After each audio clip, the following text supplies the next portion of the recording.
Most of the pre-registrants are in Massachusetts, so our focus tonight will be on Massachusetts. Thanks everybody for being here, and I'm going to turn the program over to get started.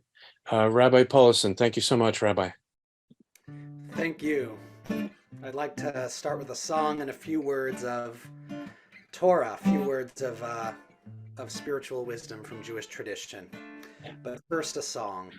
Anu choshech lekadesh beyadenu or va'ish kol echad hu or katan vechulanu or eitan kuma choshech ale shchor kuma likrat haor kuma choshech ale shchor Kuma likrat haor banu choshech lekadesh beyadenu or va'ish kol echad hu or katan vechulanu or eitan kuma choshech ale shchor kuma likrat haor Kuma choshech ale shchor, kuma likrat haor. We've come to sanctify the dark. In our hands a little spark, each of us a tiny light, but together we are so bright, a mighty light. Come up, darkness, rise up, night. Come up to greet the light. Those are alternative lyrics to the Israeli Hanukkah song Banu Choshech. Banu Choshech Legaresh. The original lyrics are, we've come to expel the darkness. But Rabbi Jill Hammer and Rabbi Seidenberg teach us that perhaps a more balanced, a more fitting and appropriate set of lyrics are the ones that I just spoke in the English translation. Banu Choshech Lekadesh. We've come to sanctify the darkness. We've come to learn how to navigate darkness and cold, navigate the winter with Kedusha, with holiness, with ethical action, with responsibility, and with virtue. We're here between, in the Jewish calendar at least, between Hanukkah and Tu B'Shvat. We're between the holiday of rededication, the holiday of the miracle of getting a lot of energy out of just a little bit of oil and a small group of dedicated Jews. And we're looking forward already to the holiday of Tu B'Shvat, the birthday of the trees in the Hebrew calendar, when we mark a new cycle of life in the natural or more than human world. And so I'm grateful to be sharing words of Torah about both of these holidays with you this evening, and it's fitting that we're holding this event at this time in the Hebrew calendar. Hanukkah, of course, is the holiday of the power of a small amount of oil and a small group of people, a small band of Jews who were fiercely dedicated to their values, perhaps too fiercely. But we can learn from the Maccabees how to transform zealotry into healthy action, and we can learn about the importance of working with our fellow Jews, with our fellow humans, to create and to transform a world of brash consumption, and a world in which the vulnerable are not cared for. We can learn from the Maccabees the power of caring for the vulnerable, caring for ourselves and each other, and realizing that we can do a whole lot with just a little bit. The Maccabees remind us that we can build something meaningful out of what seems to be the utter desolation of nothingness. Though we should not emulate the harsh zealotry of the Maccabees, we can still learn from them about the power of a small band of Jews to make a major difference, the same lesson that we draw from that tiny jar of oil that lasted 8 times as long as expected. And as we look towards Tu B'Shvat, we recognize that we are meant to plant in the winter, at least in the land of Israel, but also, metaphorically speaking, all over the world, we are meant to plant, to prepare for spring here and now. And how do we prepare but by embracing the winter and learning how to navigate the cold, perhaps with less than we had hoped we would have? We can start by describing the darkness as shchora v'na'ava, black and lovely, like the Song of Songs says. Let's savor and honor, and in the words of Rabbi David Seidenberg, sanctify the darkness, find strength within it and within her. And let's let that be what we teach our children. This evening, I'm thankfully not home alone, but I was going to be home alone with my son. It turns out he's actually watching the movie Frozen with my wife for the first time. He's 3 years old. And it's fitting because it's cold out. It's a little bit frozen out. And spoiler alert, I'm going to tell you what I think the message of the movie Frozen is. I think it's similar to Hanukkah and to Tu B'Shvat. The message of the story Frozen is that true solidarity comes from accepting and embracing our connections with each other and our interdependence. The story of Frozen, if you know it, it's a kid's movie. It's two sisters. One of them has this power to shoot ice and, snow and freeze things, but she has trouble controlling it, and she accidentally harms her younger sister and causes her younger sister's heart to start freezing. But at the end, right, there's a promise, there's a myth about true love's kiss being able to heal this out of control freezing power. So Anna, the younger one, whose heart is freezing and is turning to ice, is dying, God forbid. She tries to kiss men, right? One man who proposed to her, another man who she has feelings for, and it doesn't work. Why is that? Ultimately, true love comes between her and her sister, recognizing that she and her sister need to reconcile. They need to learn how to harness her older sister's power for good. They need to learn how to navigate the winter together.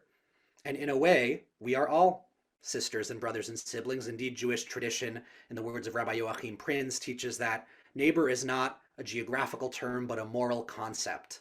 All of humanity are neighbors.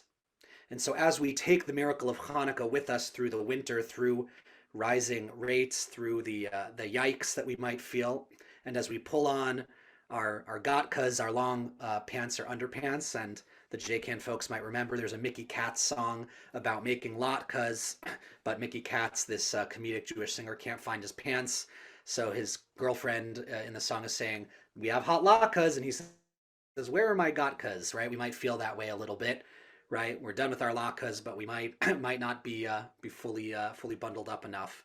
But if we just reach out to each other, recognize that those of us who have a little bit of power can share it, and that we can make it through the winter with just a little bit of oil, then we can prepare for Tu B'Shvat, which is an opportunity for deep winter renewal, deep winter rededication. Hanukkah, by the way, means rededication to our values, to our goals, and to the changes that we know we need to see, we need to create in the world.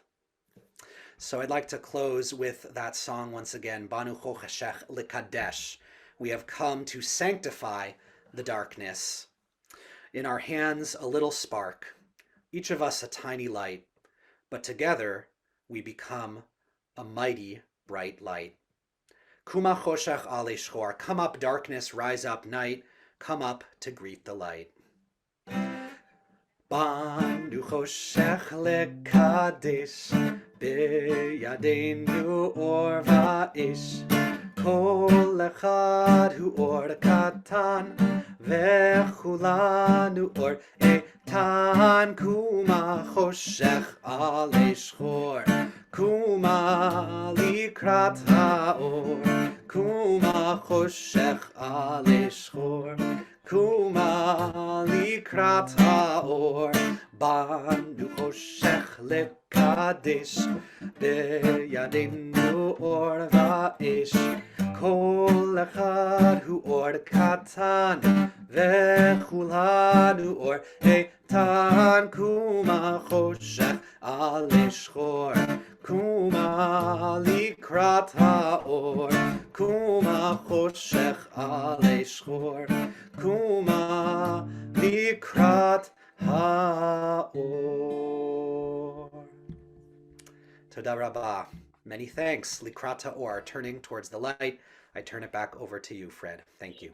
Toda Rabbah, Rabbi. Thank you so much. What beautiful devar to set the mood for the program tonight. I think you touched on, we can end now. You touched on everything that we needed to.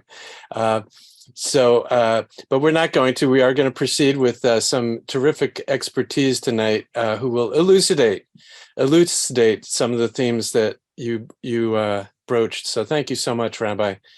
It's terrific. So we have tonight a lot of people who have been involved with JCAN over the years and some who are new. And I will just set a little bit of context and then turn it over to our key speakers tonight. And for those who didn't get the message, if you could please just rename in your Zoom box with your name, your congregation and town. And if you're not in Massachusetts, then your state also. So many of you know, but the JCAN is now in its 10th year this year.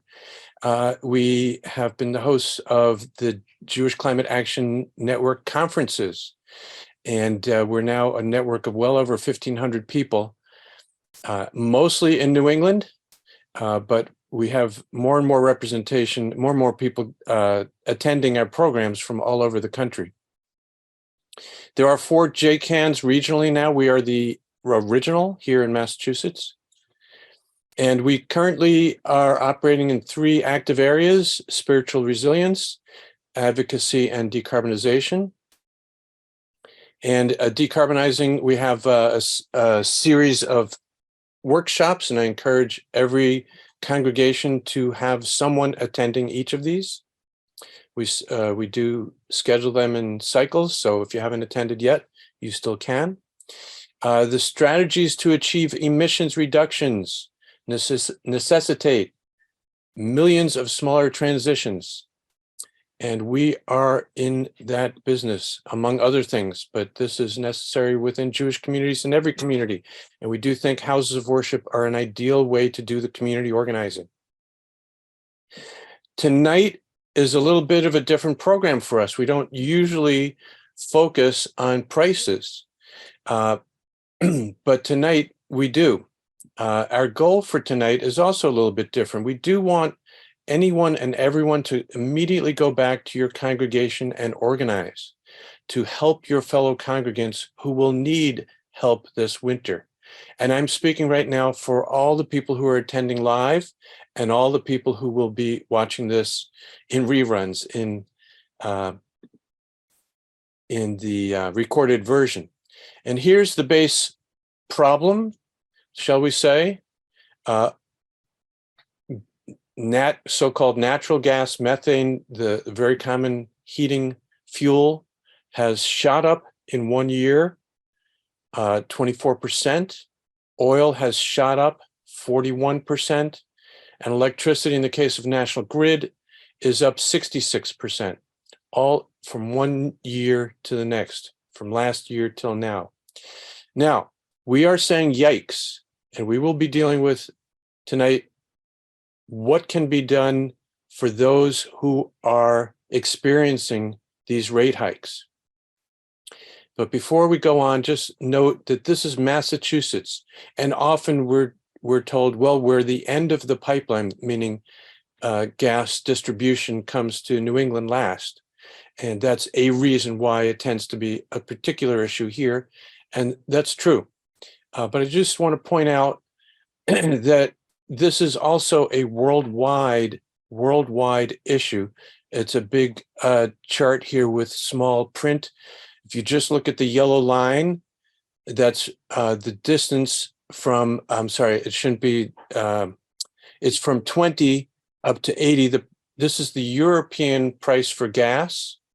This is the common measure, and I didn't mean to put the yellow line back to the 0 point. It should be from 20 to 80. Is how much? A factor of 4 times, 400%. Here in Massachusetts, we're at 60-something%. Here in Europe, we're at 400%. So we can say yikes, and we should, but just to put it in perspective, the whole Northern Hemisphere is under duress this winter. Now, it just so happens today, in Massachusetts, it's kind of a mild day. We haven't even hit 1 inch of snow yet this winter, but, and we're going to go back and forth here because the climate issues have not gone away. They've gotten much worse. Climate change is not in the future. It's here. Look at California. Look at Buffalo 2 weeks ago. Again, yikes is in every which direction. Speaking of which, we tasked the Legs and Regs branch of JCAN, who's an awesome group of people, to develop a statement addressing the question, why are we experiencing these rate hikes? And that statement is still in development. And I have encouraged that group, if they want to make a whole program out of that question, it would be terrific. But it's been a great learning process for me to watch that discussion that they've been having. And I see at least 4 massive levels of awful injustice. And so we get into a discussion of which one is more disgusting than the next. So how is it that after decades of advocacy and everyone knowing where things have to be, we're still way over dependent, meaning we, the United States in general, is way over dependent on fossil fuels. Putin's war, dragging on for 10 months, was meant to destabilize these markets and was incredibly successful at doing it. These are just shandas upon shandas, these 4 levels here. I don't mean to say that one is necessarily more important than the next. War profiteering by the energy companies has piled on drastically. Record-setting profits during this time of duress. And on top of all of that, very, very little in raising public awareness in the US. I mentioned Europe a minute ago. Europe has been working really hard for 10 months to be ready for this winter. The US barely registers, which is why we wanted to put this program on tonight and say yikes. Our first speaker tonight is Charlie Herrick. Charlie, we're very pleased to have you here. I'm going to introduce both speakers with a little bio and then turn it over to Charlie, who will then turn it over to Jim. So Charlie is a senior attorney at the National Consumer Law Center, and his focus is on energy and utilities issues. And he works in the public sector, devoting his time to training lawyers, advocates, and frontline social services staff. And he does this kind of, keeps calling this training. And I say, Charlie, you're not training. He says, yes, I am. I'm training you. So good luck to us. We're getting trained. Get ready. In a minute, you're going to be trained. And but Charlie's work muchly focuses on advocating for larger and smarter energy efficiency investments in multifamily and for climate change all around. So Charlie's going to go first, and then he's going to turn it over to Jim. Jim Nail, we're very happy to have you here. And I should have said this is a joint program between JCAN and the Massachusetts Interfaith Power and Light, thanks to Jim, who is the executive board president there. And he does a lot of work with houses of worship all over the Commonwealth. He has served on the board there since 2008. His congregation is St. Dunstan's Episcopal Church in Dover, Massachusetts. He and I are both Medfielders. Little known fact. Jim and I work together right here in the town of Medfield also. And with that, yikes, I'm going to turn it over to Charlie. Thank you so much. Thank you, Fred, and everybody. I'm from Temple Beth Shalom, a little shtetl temple with a very big heart in Melrose, Massachusetts. But I'm also a staff attorney at the National Consumer Law Center. And I've spent my entire legal career trying to make energy more affordable for low-income people. And in the last few decades, that becomes more and more of the work of making their homes more energy efficient and trying to address climate change. Just a quick aside on that. Low-income people lose out when anything bad happens. The economy tanks. We have a virus that's taking down people, and climate as well. You know, if you think back to Hurricane Katrina, who had to leave and flee to other states because they couldn't afford to go back to their homes? Who are the people near Paradise, California, who are still homeless? And it's low-income folks. So we work on it from both ends. We have to worry a lot about affordability, but we have to worry a lot about climate. So I'm sharing my screen. Okay. So I'll just leave these slides with everybody. I use different baselines. And actually, reasonably close to the numbers Fred put up there. So I'm just going to jump through all these and just tell you, yep, he's right. Gas, oil, electricity are all up quite a lot. People are now going to be paying perhaps $2,500 a year just for their electric bills, even if they don't heat with electricity. And that's just awful because we used to think that was a bad heating bill. I've been doing some analysis today that people easily can have $5,000 of energy bills this year between their heating bill and their electric bill, and $6,000 wouldn't be off the chart at all. And that leads to extraordinary burdens on low-income folks. So I'm going to talk about what's available for those generally defined as low income in Massachusetts. I hope all of you will think about who in your congregation might need this help. I know in my congregation, yes, Melrose is a pretty middle-class place, but I know that we also have people in my congregation who need help for all kinds of things, rent, food, utilities. So I hope you'll share this information as best you can. So the eligibility for everything I'm going to talk about is 60% of median income, and that's $68,000 for a family of three, $81,000 a family of four, $94,000 for a family of five. And the programs I'm going to talk about are LIHEAP, which is an acronym for the Fuel Assistance Program, and the Weatherization Program. I'll also talk about discount rates.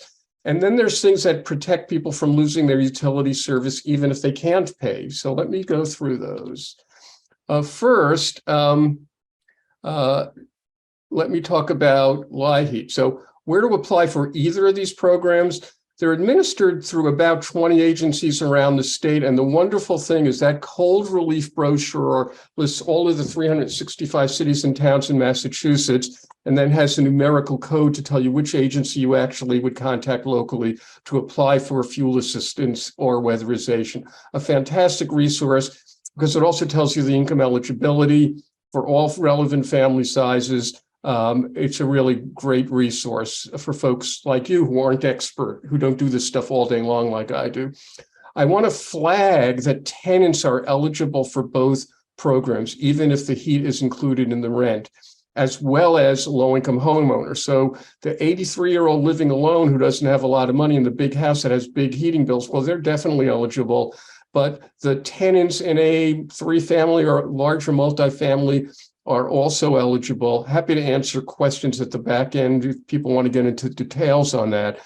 The maximum benefit this year, because of the extraordinary funding that has been made available under President Biden, is now $2,200 if people heat with oil or propane, and $1,400 if they heat with electric or gas. And I was doing some analysis today. For even fairly poor folks, this gets their energy burden way down to a relatively small percentage of their income. I want to also flag that weatherization, that is doing things to the envelope of the building, can reduce bills by 25%. That's a ballpark number. It can be higher, it can be lower. And I want to stress again, you don't have to be the owner of the building. A certain percentage of the tenants in the building have to be income eligible.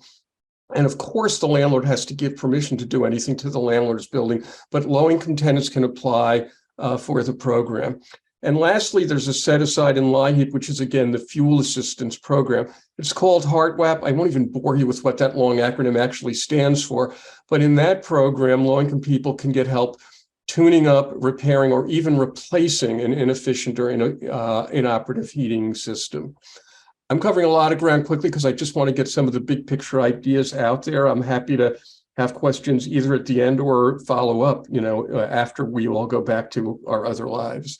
Let me get down one more.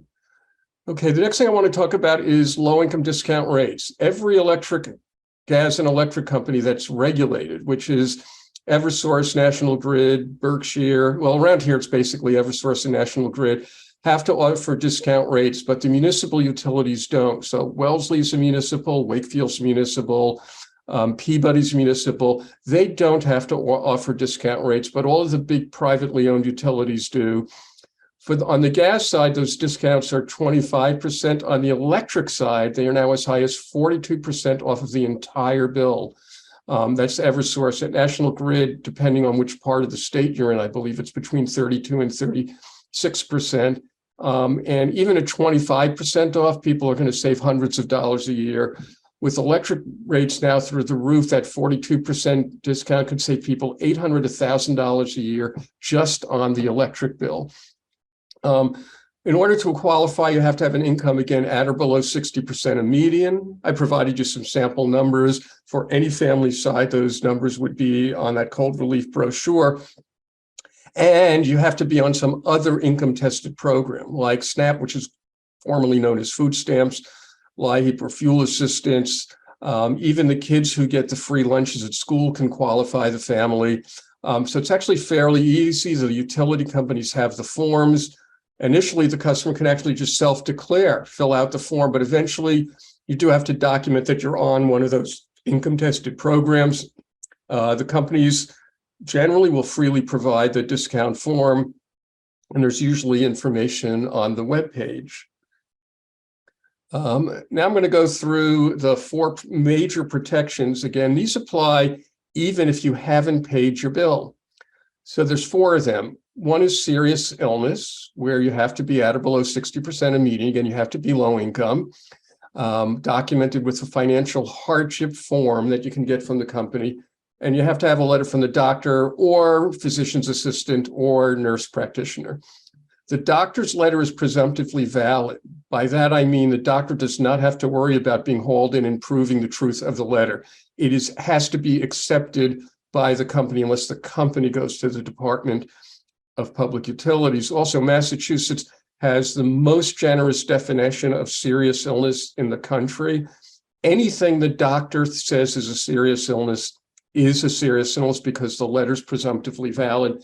So don't think, oh, it has to be life-threatening, or they're on a dialysis machine, or the insulin's in the refrigerator and the power will ruin the medication.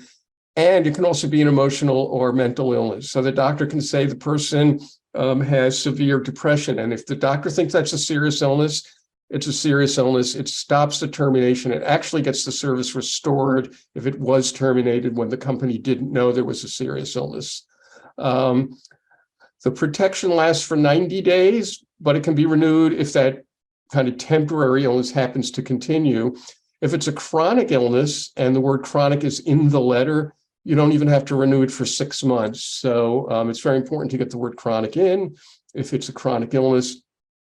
The protection can actually be asserted by the customer initially, but it must be later documented. So literally, the customer can stop a termination if the employee's at the door. If they say, I have a serious illness, I want 7 more days to get my documentation together. Okay, next protection I'm going to cover. Again, I know I'm covering things quickly, but I want to cover all of this ground at least at some high level. There's a winter moratorium that say electric and gas companies cannot terminate service between the dates of November 15th and March 15th if there's a financial hardship and the utilities used to provide heat.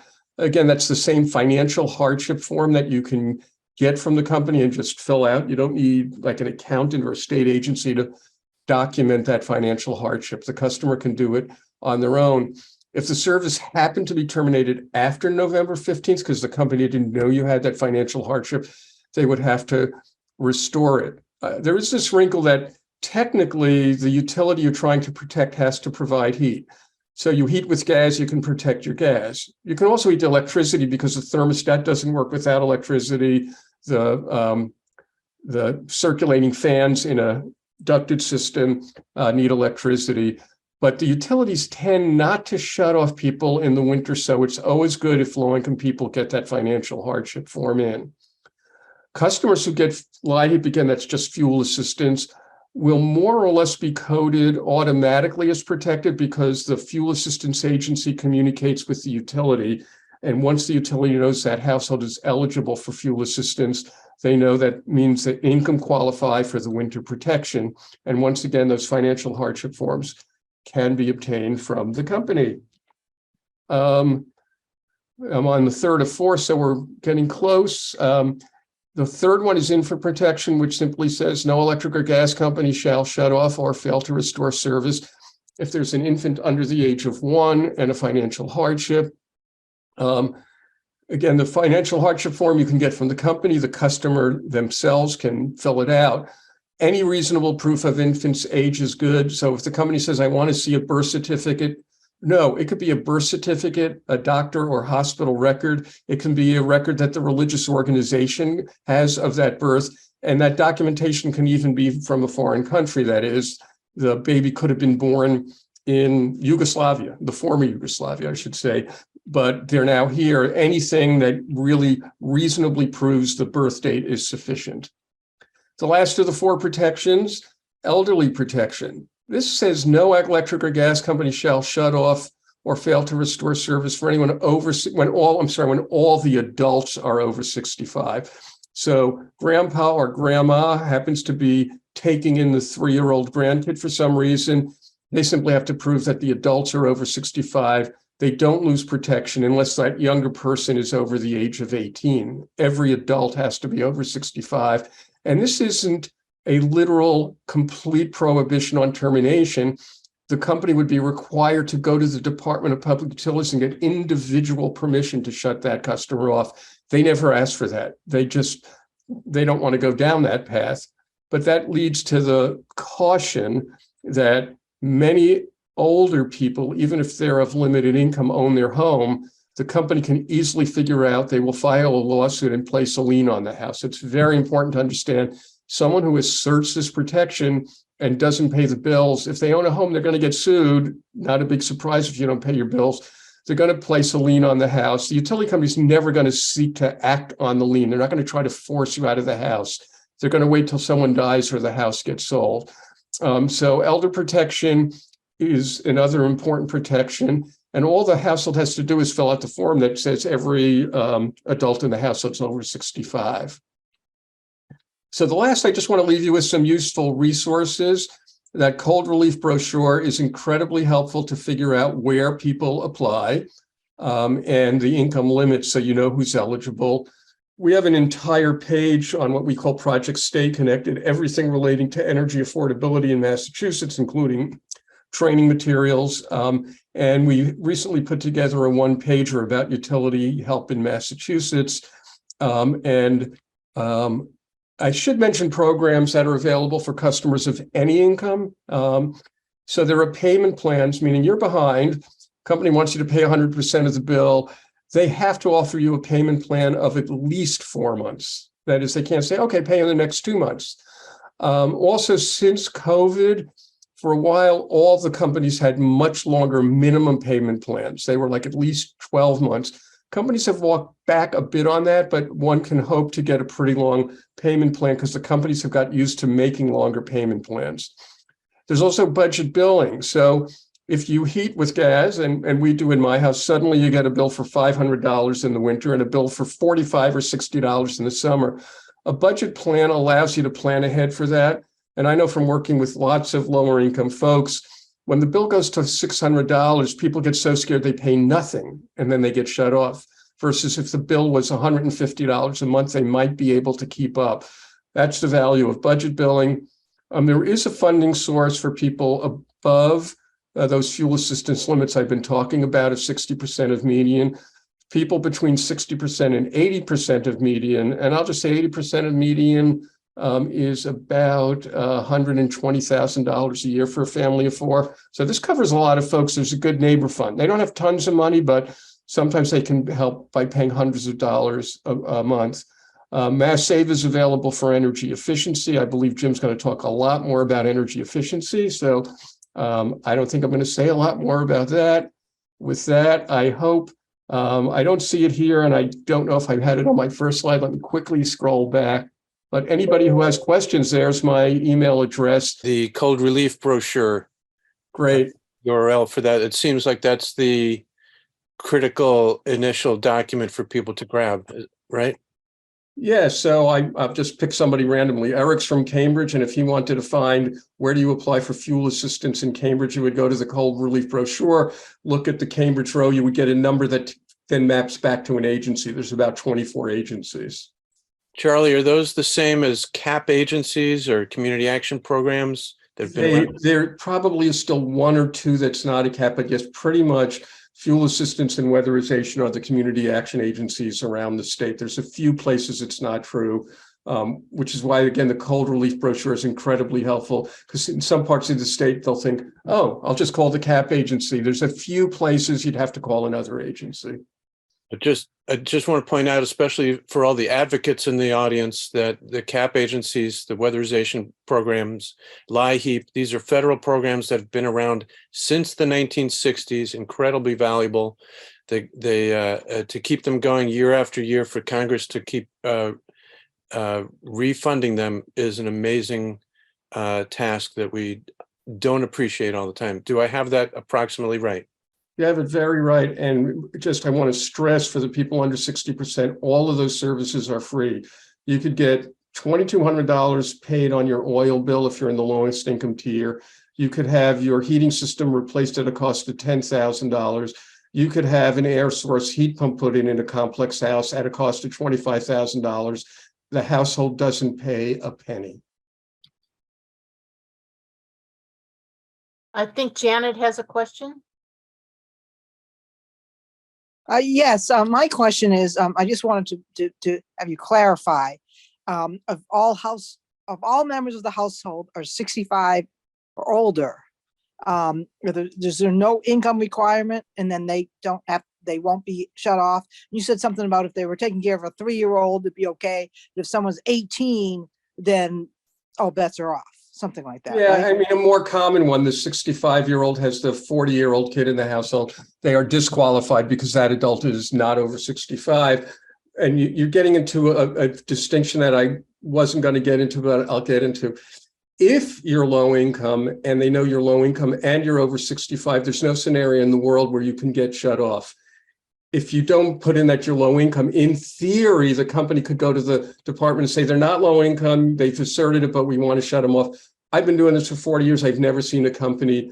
So I collapse those two into, if the people assert that everybody's over 65, yeah, there's no income requirement. The protection is simply because you're 65 years old.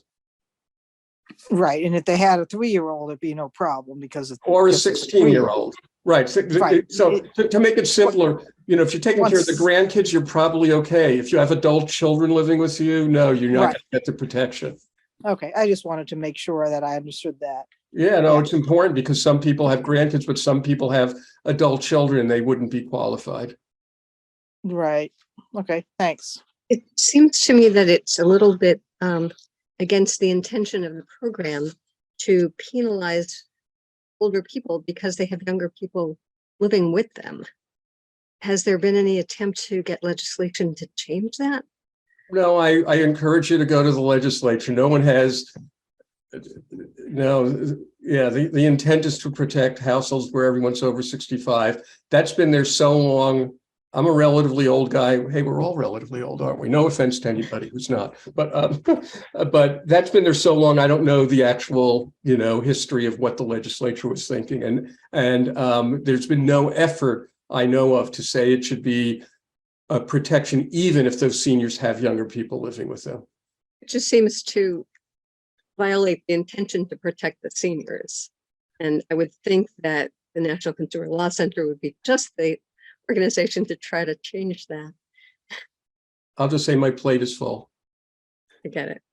And thank you, everybody, for the good discussion. And Jim is up next. So far, we've talked about some, pretty big, ideas that Rabbi Paulson shared with us, and Charles gave us some really good stuff around all of the legal ins and outs of some of these things. I'm going to get really nitty gritty. And so I really wish I could sing it the way Rabbi Paulson did. It would be much more interesting. These kinds of actions tend to get pretty dry, but hang with me. I'm going to give you 10, and spoiler alert, there's actually a bonus. But there's probably a bunch more. So I hope during the Q&A, if there's something that I don't mention that you all have done, bring it up. The more we get, the better. Because what I'm going to really do is focus on some really, really nitty-gritty stuff you can do tomorrow. Because here we are in the middle of January. We're using our oil, gas, propane, electricity.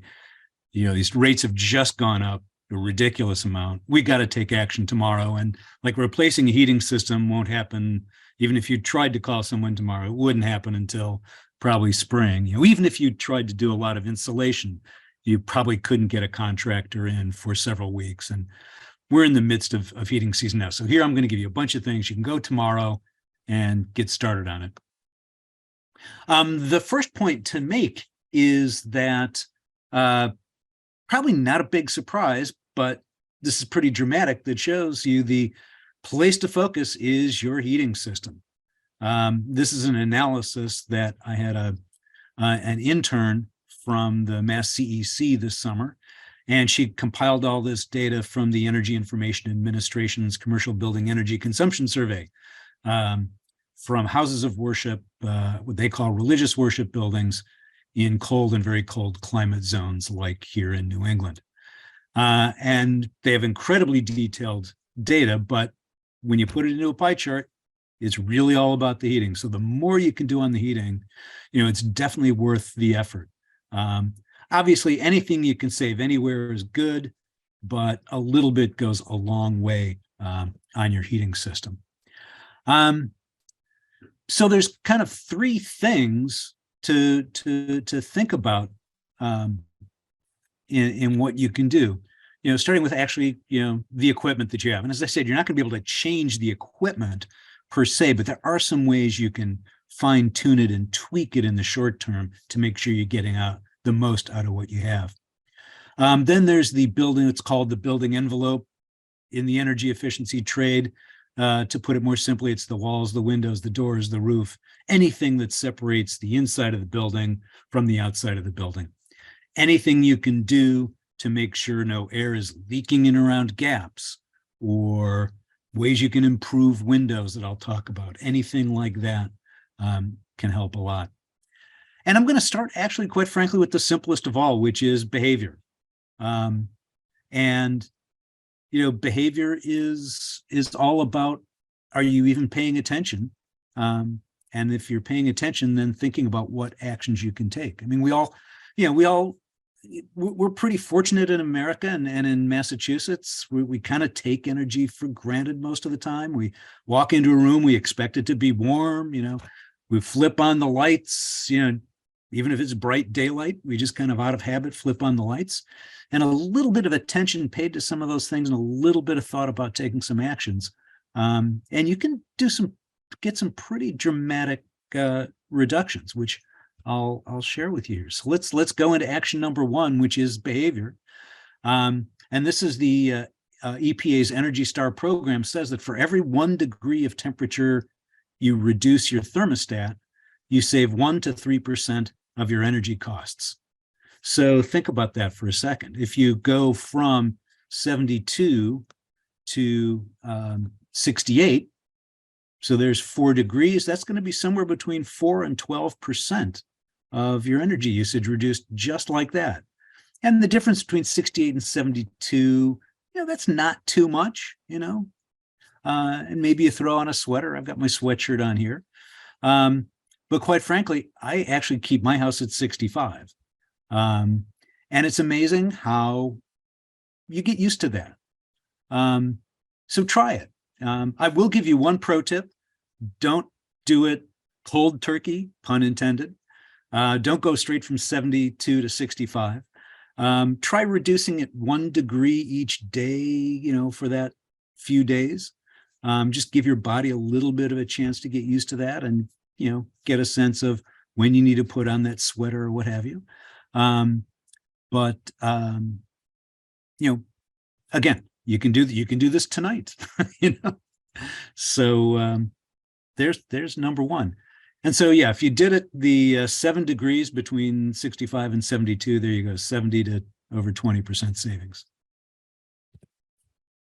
Action number 2, check your thermostat programming.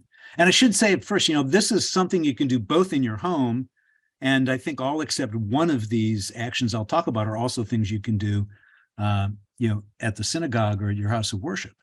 And a couple of my colleagues from MassIPL, Bill Schroeder and Fran Ludwig, are here as well. And Bill does a lot of our environmental stewardship assessments, which is MassIPL's form of an energy audit. And one of the things we see often, probably I would say maybe half of the houses of worship that we do our assessments in that, the programming just isn't correct. Like even the day and the time setting on their programmable thermostats is wrong. And that's always a tip off that, gee, no one's really, again, paying attention. And so if the day and time is wrong, you can be pretty darn sure that the temperature settings are wrong too. So that's one of those things, just a few minutes of attention and action and thinking about, well, what are the rooms that these thermostats control? And this particularly in the house of worship, in our homes, we've got a pretty good sense of when rooms are used. House of worship, it's a little more complicated. So, which rooms are being controlled? When are those rooms actually being used? When do they need to be heated? And then making sure that the thermostat settings are appropriate and aligned, to all that. And of course, the great thing about programmable thermostats, you can automatically reduce the temperature overnight or other times when the space is not being used. And again, the direction from the Energy Star program is to reduce at least 7 degrees for 8 hours or more. The flip side of that is if say, well, let's say, for example, the rabbi goes out to lunch or the office staff goes out to lunch for a couple of hours. Don't bother to reduce the thermostat. You're not going to save any energy that way. But then obviously when they leave for the day, no one's going to be around at night. Turn it down. That's another case where if there's some meetings at the synagogue at night, you probably should leave it on. You're going to just do okay. Gets a little complicated, but again, just needs a little bit of that action and attention, and you can save a bunch of money. The question I get a lot is, well, how low should it go? It says here like 7 to 10 degrees, which would imply if you're at 65, like I like to be, you'd go down to 55 or 58, which is good. Quite frankly, I keep my church at 55 during the days when no one's there. Another pro tip, come March, I will actually set that low temperature down to even 50. Because once you get into, certainly mid-March and the overnight lows stay above freezing, you're in no danger of freezing the pipes. And again, if you can save another few degrees, that's good too. So anyway, another good action there. And you can easily get 10% savings by really paying good attention to your thermostat. But the flip side of that, and Bill, I think may remember this at one of the workshops we did about the Sustainable House of Worship, we were talking about that, and we were talking about how to handle setting things for meetings. And someone who was attending said, well, why not just hold the meetings in people's homes rather than even bothering to heat up, the room at the church or synagogue if no one's there? And it's like, why not? Not only, will we save energy, but we're probably gonna have a much nicer setting for that meeting. Maybe if we have a fireplace in our homes, you can have a nice cozy meeting instead of sitting around a conference room table. Who knows how much save, depending on how many meetings there are and how many places you can eliminate those meetings, you could probably save a whole bunch of money there. So there's a bunch of behavioral things. The next is the attic. And I stole this from Energy Star because I think this is really a great program. And in terms of the energy envelope or the building envelope, we all know heat rises, hot air rises. And one of the biggest ways we lose heat in our homes or our house of worship is if the attic is not insulated and air sealed well, then the hot air goes up to the ceiling and it goes through the ceiling, just keeps going right out of the building. And here at the Energy Star site on this URL you see here, they've got some really good videos actually of how you can do it. And there's a lot of kind of DIY stuff that you can buy at your local home center store, your local hardware store, and get up there and do some of that sealing as well, even if you can't, get to Mass Save. And I'll talk more about Mass Save a little bit later, but DIY, again, that's something you can go out, do it tomorrow. And easily 5 to 10% savings when you air seal and insulate your attic. The other big places of leaks are around doors and windows. And so weather stripping them is, again, pretty easy DIY action. There's lots of different materials. Probably the hardest part of this project is like figuring out which materials are going to be the right ones for, the kind of doors or windows you have and how big the gap is and things like that. But again, the people at the stores will no doubt help you out. Take some photos of what you're trying to do, show them to the folks at the stores, and they'll steer you to the right products. And of course, This Old House, a great source, for those of us who geek out on DIY stuff, one of my favorite sources. But this video in particular is really good because it really shows a lot of the different types of materials and helps, Tom Silva there helps explain which materials are right for which kinds of applications and what you're trying to do. So another easy one you can do pretty quickly. Again, one of the interesting tidbits, they begin this video with the statement that if you have a 1/8 inch gap around your front door and your back door, that's like having a window that's open, like halfway. That's how much air gets in. Even though it's a tiny little spot, you don't really even notice it that much. It really has a big effect. And again, relatively easy to fix that and stop that. Another one of these little places that we never think about are the electric outlets and the switches on exterior walls. If they're on an interior wall, obviously, you're not up against cold, but if they're on an exterior wall, you get these gaskets again at your hardware home center store. Unscrew the little face plate, pop these things on, screw the plate back on, seals them up, prevents that air. And you think about how many of those outlets and switches are on those walls around your house. There's actually a lot of them. And if you add up all of that area of those things, it very quickly becomes a significant amount of space. Maybe not quite as big savings, but again, this project might take you an hour, including your trip to the hardware store, depending how close it is. But it's really, really simple stuff that you can do. One that's a little bit bigger, but is particularly effective is this idea of interior storm windows, also known as window inserts, particularly if you do not have double pane windows in your house. Or like in this lower picture, you can see that window, it looks like kind of a leaded glass, really old style window in maybe a Tudor house or something like that. And also very similar style to what are in many houses of worship, if you have like a stained glass window or something. And all of those joints around the panes of glass, typically they, leak really badly.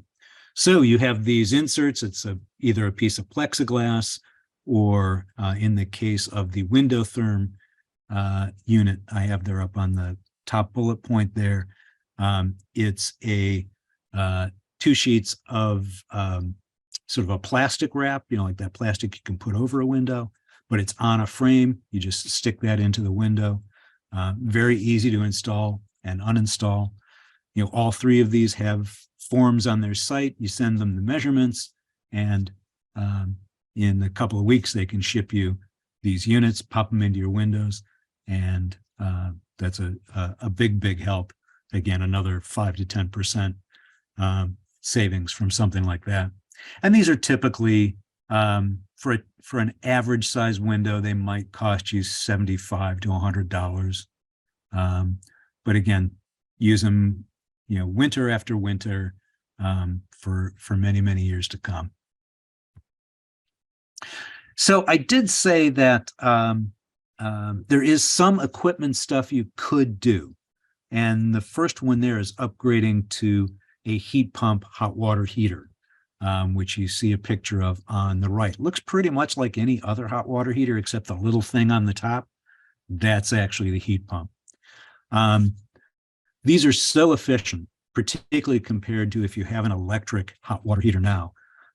That's where you get a 40% energy reduction. That's, I'm sure many of you are familiar with heat pumps, and that's the benefit of heat pumps. They make so much better, more efficient use of the electricity. Not quite the 8 times from the little bit of oil and the Hanukkah lamps, but we're getting there. So, and if you have an electric tank now, really simple to drop in a heat pump tank. If you have a gas hot water heater, you're going to need to run an electric line to it. A little bit more work, but not horrible. And there is MassSave has a $750 rebate for these equipment. They're a little more expensive than a traditional hot water heater, but the $750 more than likely, covers that. These are also going to, I'm pretty sure, again, the final rules have not come out, but under the Inflation Reduction Act, these should also qualify for a 30% tax credit. And again, we'll see those rules probably in March sometime. And this is the kind of thing, I don't think you even need a MassSave audit or a MassSave assessment to qualify for this.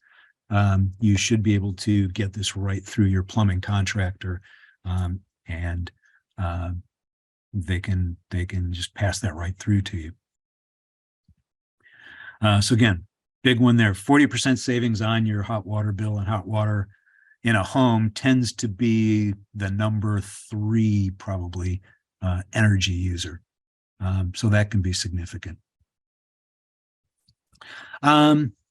Next is for refrigerators. You don't see too many of these ones like I'm showing here on the right anymore. That's a model from the 1980s. Not too many of those are still working, but if by any chance you have one, maybe you've got one still in your garage or your basement, for your sake, get rid of it, upgrade to a modern refrigerator. And even, the efficiency improvements started in the 1990s. So even if it's a 1990s era fridge, it's much better than a 1980s era fridge, but then a newer fridge, 30% more efficient even than those 1990s fridges. You can check the date on your fridge. There's a label inside your refrigerator somewhere, and usually there is a line that says it was manufactured in, and it will give you a date there, as you see. And the latest standard is 2011. I believe there is a new standard that will be coming out in the next year or so. But hey, as long as your existing fridge was manufactured after 2011, you're in good shape. And it's only 10, 11 years old. Hopefully it has a few more years in it. And if you have any questions, you can Google or go to the Energy Star site and look for the Flip Your Fridge Calculator. And you input a little bit of data about the age and the size of your existing fridge, and it will tell you how much you will save by getting a brand new refrigerator too. And action number 10. This is where, whatever your existing equipment is, I hope you have an annual tune-up and clean-out and service of it. Really, really important, both for energy efficiency, but also for safety, just to make sure everything's working right. But just like your car, if your car is tuned up well, clean spark plugs, all that, you're going to get better gas mileage. If your boiler or furnace, is clean and tuned, you're going to get better efficiency out of it. The filters, of course, that's a DIY thing that, they typically change if you have a professional come service it, but certainly something you can do very easily. And that makes a big difference as well. I use the term recommission here, and that's really geared toward, the synagogue or the house of worship, particularly if it has commercial grade, larger equipment. It's a little more complicated equipment. There's a little bit more to making sure it's running optimally. That's typically called recommissioning, where the technician will come in, with the manual, check a whole bunch of different specs, check and make appropriate adjustments in all the different ways to make sure it is operating as the manufacturer specifies to get the most efficiency out of it. All right, those are my 10 tips, but as I promised, I will give you one bonus one. And many people may be wondering, well, why haven't you 5 to 10% savings by keeping it in 10? Why haven't you talked about LED lighting? Obviously everyone should do that. Well, quite frankly, so many people have done it that, fewer and fewer times when Bill and I are doing these environmental stewardship assessments, one of the questions on our 24 questions for environmental stewardship is, have you replaced all your lights with LED? And more people getting a yes to it. But if you have not, really, this is, again, something you can go out tomorrow to your home center, and the big home centers are the better place to buy them because they get subsidized by the Mass Save program. So typically their prices are better than at your local hardware store. I see the prices at my grocery store has some LED lights, and they're quite expensive. So go to your home center. I know some people don't like the big box stores, and I understand that, but here it makes sense. But even if you have upgraded some of your lights in the past, within the last couple of years, there have been more and more LED lights come out in every single configuration you can ever imagine. So a few years ago, you may have said, hey, we can do the basic, A-style lights in the upper left-hand corner. Those are the basic light bulbs. Yeah, we can get all those done. That's great. But maybe you didn't see ones that had, that were the decorative ones like that, or on the right, the filament ones, which are really nice for those kind of candelabra chandeliers, where the ones that are decorative, they look a little funky, But anyway, so that is all. You can undoubtedly find any kind of bulb you need for any kind of fixture. If you have not yet gotten to doing any kind of upgrades, this is really important that you talk to Mass Save, get them in to do the assessment, and get their incentives now. I heard throughout 2022 that they were going to discontinue the incentives for LED lighting because it's become so mainstream, because the prices have come down a lot in the last few years, and because the Mass Save program wants to shift all of its money into heat pumps, that they were going to phase it out. They still are offering those incentives. The latest thing I heard is that now the end of them could be in June. Could get pushed back again. Don't risk it. Call them up tomorrow. Get the Mass Save assessment scheduled. I'm hearing there's a pretty long wait time now for Mass Save assessments, so definitely get on the list. And then when you get the proposal, go ahead and do that. This is a big opportunity for savings. So continuing along Mass Save, let me just wrap up with a couple of things. So if you've had an assessment in the last 2 years, you're good to go. They're going to be fine with that. And if there were some recommendations they made back then that you haven't gotten to, then revisit those and see if you can get some of those things, moving ahead. If you haven't, get it scheduled. And as I said, I'm hearing that there's a long, 2-month delay. So get it on the schedule so that you can you may miss some of the winter for some of the bigger things, but at least get on the schedule. Because I really hope this is, we certainly want to respond right now and cut our bills right now, but I hope as you start to think about some of these ways to be more energy efficient, to cut your energy use, that it's the first step in a longer term commitment to decarbonization and electrification, cutting your carbon footprint, and get you on that path so that even once we get through this winter, get ready for next winter, who knows what prices will be then. So keep doing then some of these other projects that take a little bit longer time so that you're nicely buttoned up and got good efficient equipment for next winter. So with that, I will say thank you and wrap with just a little plug on Massachusetts Interfaith Power and Light. We are a over 20-year-old organization that has members of all faith traditions and all denominations. And we describe our mission in this way of pray, act, and mobilize for environmental justice.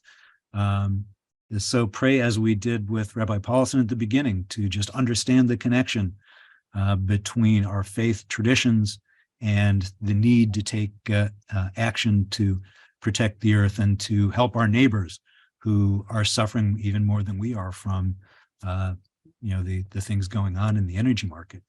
And then we talked about these 10+1 bonus actions we can take to show and put that connection between our faith into work, and then mobilize. And I know we're going to hear from the Legs and Regs group as well. But there's obviously a lot of work still to do, as much as Massachusetts has done in the legislature. It's very exciting to have a new governor who has such a great commitment. So I think we can do a lot more. And by mobilizing around that, we can make sure we get the kinds of actions that we know will be important and will be necessary to get us on a path to a more sustainable future. With that, Fred, back to you.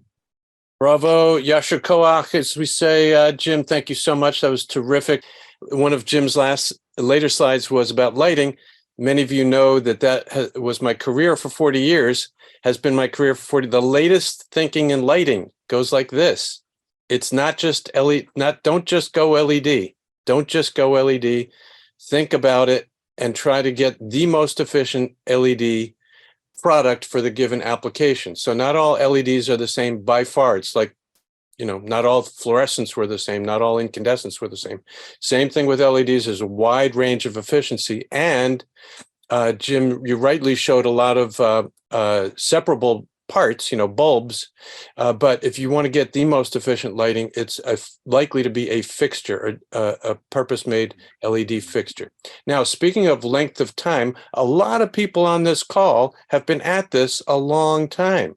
So you may think you have heard everything there is to know about energy efficiency because that's what we did for the first decades. There was no decarbonization. Efficiency, efficiency, efficiency is what we did. All right. So I'm going to end here, or throw a few more slides in to give you slightly different ideas. So Jim, you think we're cold-blooded enough to just, if we take a day to go a degree, another day to go, okay, maybe that works. Maybe that works. For those of us that it doesn't work so much, and we want to advise our co-congregants, let's keep that in mind. That's what we're doing here, not just thinking about ourselves. So this concept doesn't have to look like this. Think about how far you can turn that thermostat down at night. Or this concept. Is everybody seeing these? I want to hear a couple of chuckles. Anybody try this recently? I have the modern version of that, Fred. I have an electric mattress pad. That's this one. The mattress pad, not the blanket. And I turn it on for a few minutes before I get in bed, and then I turn it off, because then once you're in bed, you're gonna keep the bed warm, and it's great. There you go. So I believe the things I'm showing you here are the ways to actually turn the thermostat down and be comfortable enough. Another one, knitted kippah. Why not? And that's right. And heat rises in the human body too, and your head loses most of the heat from your body. I haven't actually been able to grow my beard this long, but has to have some R value to it. This is the one I am most excited about this season. Go forth and get thermal underwear for everyone. If anyone in your family doesn't have it yet, for anybody in your, if anybody, there's coat drives always, but how often are there thermal underwear drives? That's what's really needed, I think, to keep people warm. I think it makes a huge difference. 5 degrees, I think, is likely. Rebecca, are you smiling at the picture? I was checking out whether everyone in the picture was wearing those. It doesn't look like it. She's kind of skimpy. Right, off the shoulder. She should. I agree with you. All right. And there's a question coming up. For all you energy geeks. What is a British thermal unit? What is a British thermal unit? I will take answers. Just shout them out. Okay, the clue is that the English never had central heating. British thermal unit, for the purposes of this joke, is that is a cup of tea, and it served the Brits well for centuries, or at least decades. And so central heating is what we need to cut down on. Maybe we can benefit from giving it a try more often. You sure it wasn't hot toddy? All right, That works here's another one, Shabbat. Okay, middle of winter, maybe not 10% savings, but year round, maybe averages out. If you actually turn off almost everything one day each week, can get pretty far. Here's some other great ideas. Get outdoors, get active. Commune with your chavarot. That's your friends. Hang out at shul. Of course, this doesn't look so enticing with COVID on the rise, but go in masked these days, or get up and dance. That's my favorite. All right. Those are some ideas about how to turn down the thermostat. I'm just actually typing a response right now. Someone, Liz, recommended smart power strips, which I didn't put in my list, but that could absolutely go in the list, especially for your entertainment center. Because if you've got, your DVD player, your TV, your cable box, maybe a game console, things like that. Now those things, if they are left on all the time, even in sleep mode, they now consume more power than a modern refrigerator. So yeah, you have a smart power strip, you can flip the whole thing off. That's a really good one. The biggest question I saw that came up was about, heat pumps and the, should they be left at the same temperature all the time, or should you set them back? And there are a couple of nuances there, and I saw some, debate there about that. Probably the biggest nuance there is the type of heat pump. And I'm going to have to get kind of technical here for a second. But if your heat pump has a variable speed compressor, then yes, you should, it's best to leave it at a single temperature, because what that variable speed does is it adjusts how much heat it will provide based on how much heat the house is losing, as opposed to typical older equipment is either a single speed or maybe it has two speeds. In other words, it's binary. It's on blasting or it's off. And that is very inefficient because obviously when it's off, it cools down, or it warms up, I guess. It cools down. And then when it comes on, it's got to warm up for a minute before it really gets warm air into the room. With the heat pumps that are operating constantly, that are varying the speed, you don't get that kind of loss. So that would be, an important thing to look at. Jackson asked a question: if you have antifreeze in your baseboard oil heating system, how low can you set the nighttime thermostat? My home baseboard heating system, I put antifreeze in it. Oh, you do? Oh, And that's really the reason interesting. is because I use it just as a backup heating system. Most of the time, heat pumps heat my house, and the water in the baseboard heating system gets very cold, and it runs through some cold areas like my garage, and it could freeze, and I don't want that. Interesting. Yeah. So, and that's not unusual. When I spoke to my heating contractor, he said, yeah, they make antifreeze for that, a special kind of antifreeze that you put in, and so forth and so on. Oh, very interesting. Yeah, well, I guess if you have And I antifreeze, guess- you can let it run really cold then. Yeah, but I think the way I answered the question then was, yeah, so if you've got antifreeze in your baseboard heating system, that's not going to freeze. So in principle, you could reduce the temperature in your house or whatever building quite a lot. Yeah. However, you have to worry about what else might freeze if you do that. If you've got domestic cold or even hot water pipes running around in places where it gets cold, like in your garage or various other places where that can happen, Then if you let the room temperature get too cold, those pipes can freeze and crack. So you need to be a little careful. You need to look at where those pipes run. And in a worst case, or in some cases, you might find it useful to wrap those pipes with insulation and even a thermostatically controlled heater so that you can let that area get cool. The question I'd like to pose to the audience, and then and maybe you could think about this for a second, because Thea has to do some announcements before we leave. So the question is, any ideas about taking all and any of the above to look out for our co-congregants?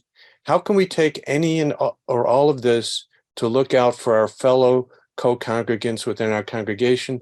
Thea, if you're ready and can do the announcements, maybe we can come back and see if people have thoughts along those lines. I'm trying to challenge everybody here because I know you're great minds here and great energy experts, many of you. At JCAN, we have lots of different webinars.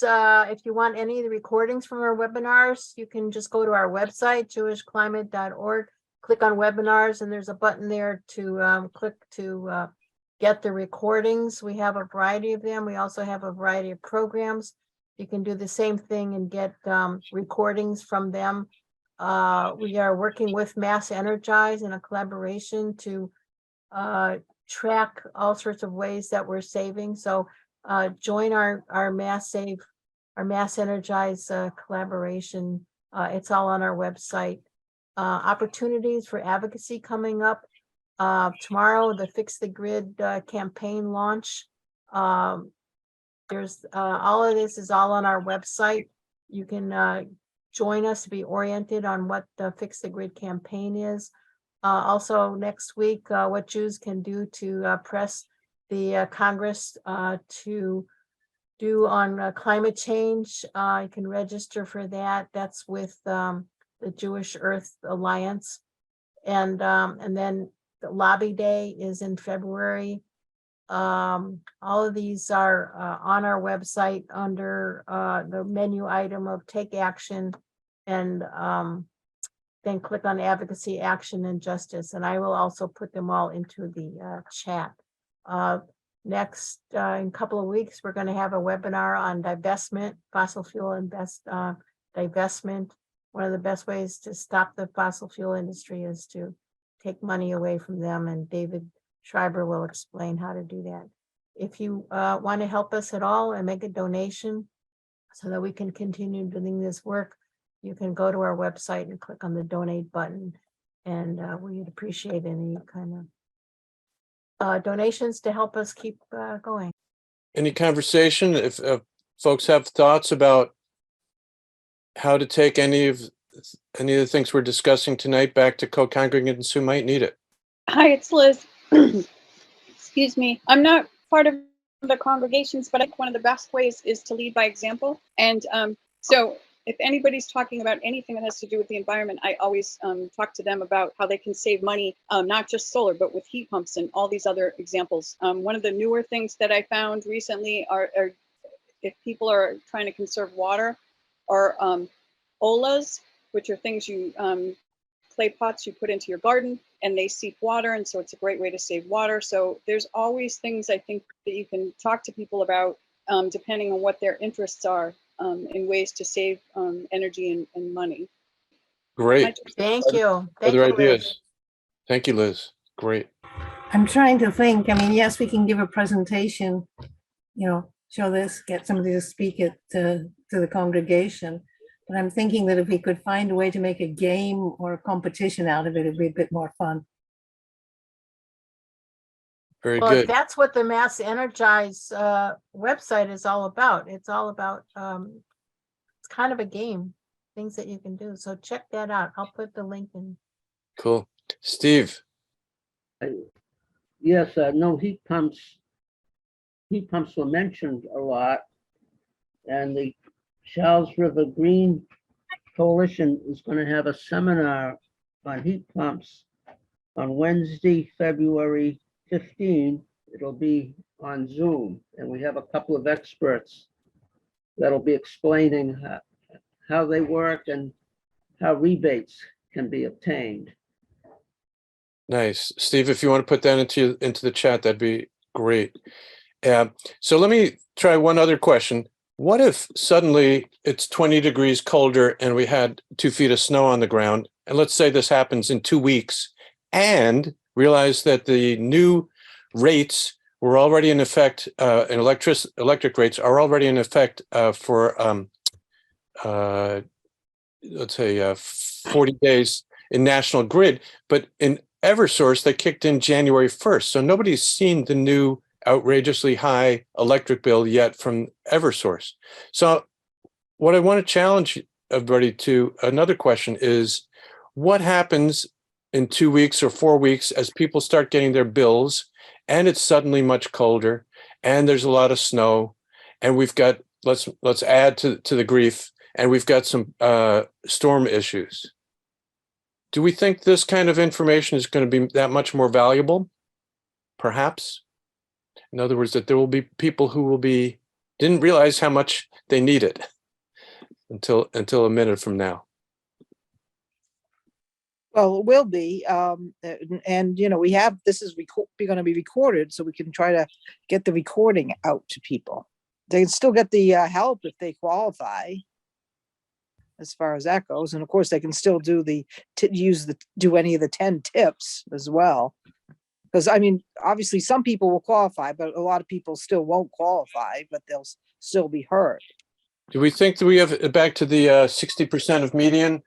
Do people think that there are such folks in their congregation who are not aware of the programs that from which they can benefit? Raise your hand if you think you have congregants, fellow congregants who need this information. I think it's likely, and it's likely we don't know. It's likely we don't know. So what are we going to do about that? I don't have all the answers. We don't have all the answers, but some great minds here. That's why I want to pose it while we're together.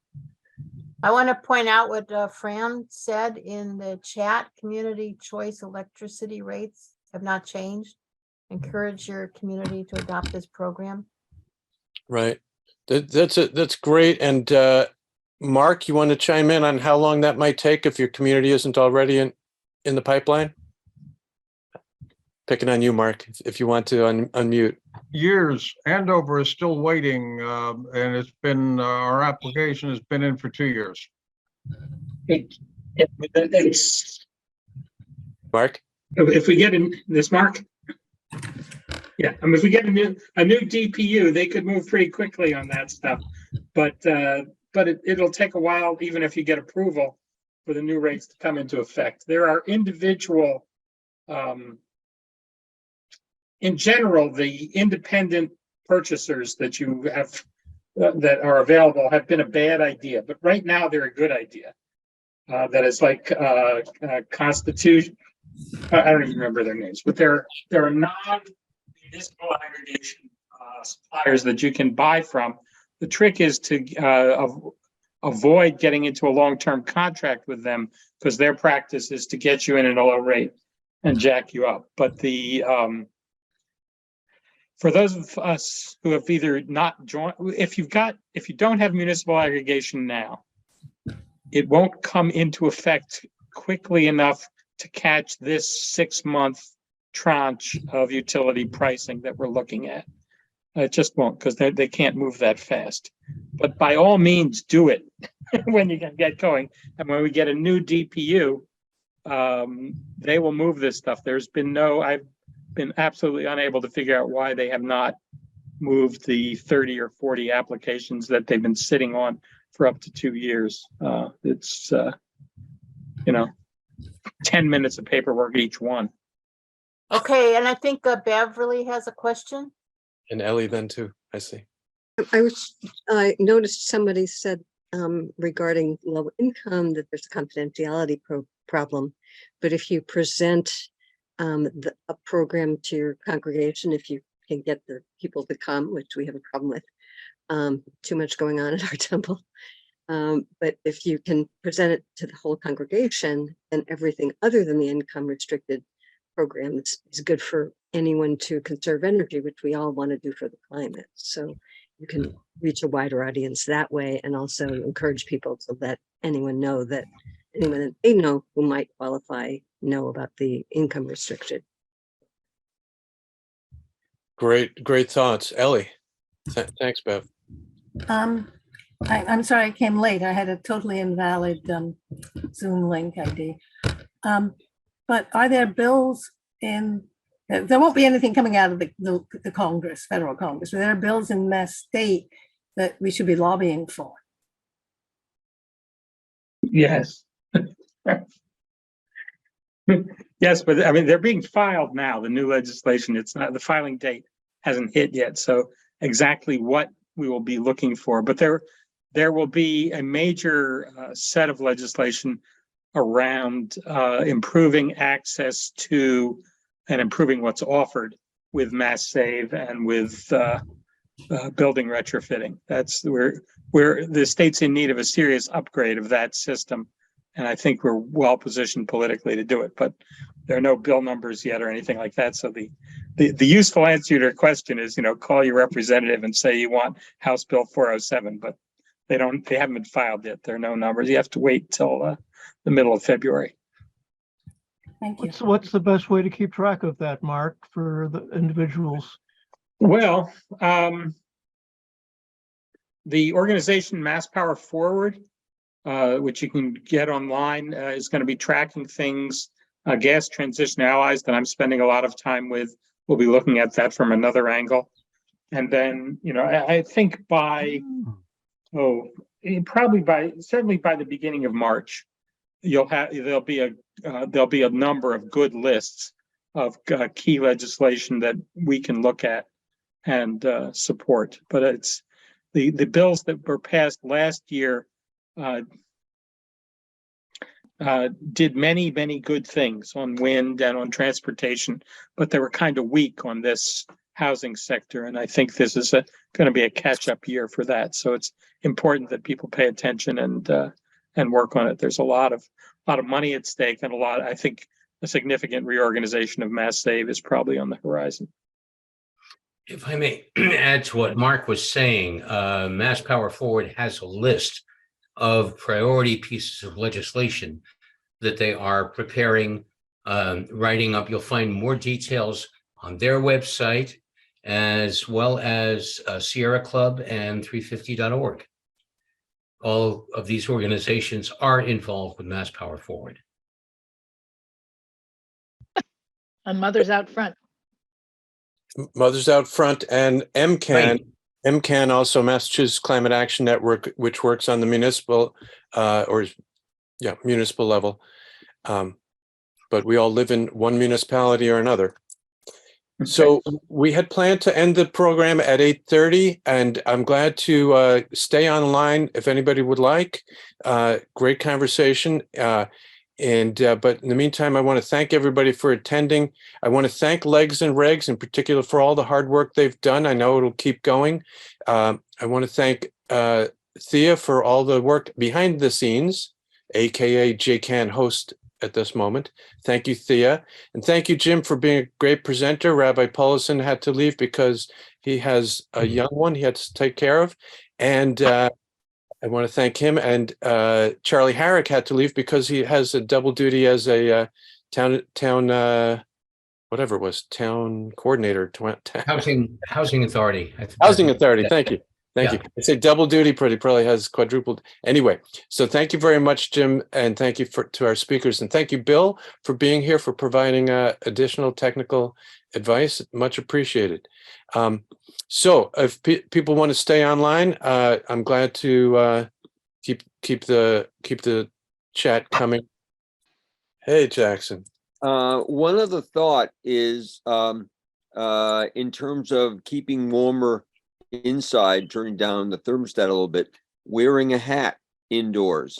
And when I was in Boy Scouts a million years ago, they said, and I don't know if this is true, that most of your heat leaves your body through the top of your head.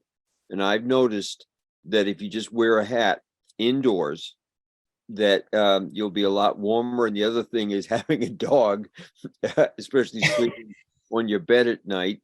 Love that. Warmer, and also having a dog, from a number of studies, it extends your life from 6 to 10 years. So Just have a dog, wear a hat. Great, great, Exactly. great. Where do you think the term three dog night comes from? I saw that. I saw that. That's fascinating. And Eric put the hat right on just as you were speaking. That's terrific. I want one of those really long ones, the old-fashioned night caps. You know, anyway, that's what I'm looking for. Yeah, and in terms of the head covering, the longer I live, the more I appreciate Jewish tradition. What can I say? I have a quick You got the right question. size dog. You can combine the two. Just wear the dog on your head. Doesn't work so well with a husky, but little ones, it's fine. I have a quick question for Jim. You mentioned that you think the ITC might be coming for air source water heaters.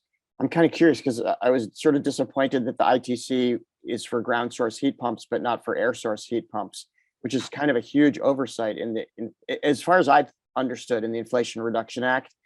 Uncle Ira, as we like to call him. But I don't think that's right. Everything I've read says it'll certainly be air source heat pumps, and really? It's got air source, ground source, and heat pump water heaters. No, I think the air source is different. I think Different we had a amounts. program a couple of months ago, and I think I have to look back to see if we got it quite correct. So there's a great link that just came out from the DOE. I'm going to try to find it and put it in the chat in just a minute. If anybody else has it, it just came out last week or January 1st. It's a good question though. Are any of our let's see, did Mark dropped and David, do you want to try this one? Do you see any what do you see in the way of the next administration who's been in office for a few days here in Massachusetts, the new governor? What breakthroughs are we going to see in energy? That's awfully hard to predict. There is, as I said before, and I think Mark also pointed it out, that Mass Power Forward has a list of priorities that they are going to be pressing for at various levels of our state government. We're hopeful because there are two positions on the DPU that ended, two commissioners who are no longer, they are pro tem at the moment because their term ended with the end of the Baker administration. So that gives our incoming administration an opportunity to appoint two people who have not yet been captured by the organizations they're supposed to be regulating. You can tell what my bias is in that. We also have some hope of restructuring the ISO New England, which really basically is a closed club of utility folk and gas corporate interests, and we're trying to enlarge the representation of consumers on it. And that's going to come up, I believe, tomorrow night. There's a tomorrow or Thursday. There is a Zoom on the launch of this campaign to make the ISO the independent service provider for which provides electricity to New England. I'm sorry? Yeah, independent service operator. Independent service operator. Thank you. Mark, I appreciate your corrections. Anyway, hopefully we can get more consumer representation on it. I see them as another organization that's been basically captured by, well, it was created of by and for the utilities and not of by and for the consumers. I love how you use that word capture. Yeah, I mean, the administration's been in office for a week. So, they ran on an excellent platform. The two appointments they've announced are excellent people that we've worked with in the past. Those are all good signs. And then we get to the, okay, what are you going to do part? And that starts, now. But everything we've seen is good. We just, they just haven't been there long. I'm going to There's keep a asking that wonderful- question as the months go by, Mark. Thank you. Yeah, well, Wonderful story from FDR, where somebody came to him, or a group came to him with a very good idea, he felt, and he said, outstanding, now go home and make sure I do it. right. Make me do it. Make me do it. Yeah, make me do it. So Yeah. here's the I thought a very very good new webpage from DOE and summarizing the whole schmear of the IRA. So the question was heat pump water heaters this year 30% up to 2,000. Okay, if I'm reading this right. Right. And heat pumps 30% up to 2,000. So I guess that's the air source heat pump, and then ground source heat pump 30% no cap. Right. Okay. I think the reason I wasn't aware of this is because I'm so focused on commercial these days, and I don't think it applies to commercial. Right. Might not. Unfortunately. Yeah, I think it does in ground source, but maybe not in heat pumps, air source for commercial. But glad that it does for residential. That's a big deal.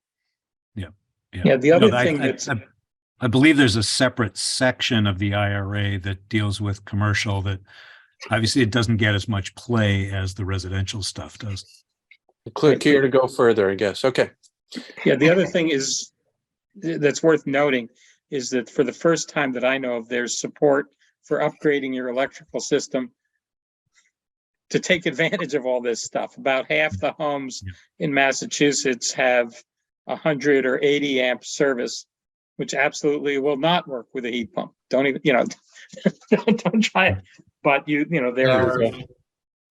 panel upgrades, 30% up to $600. And I think there's a more general electrical repair somewhere in there as well.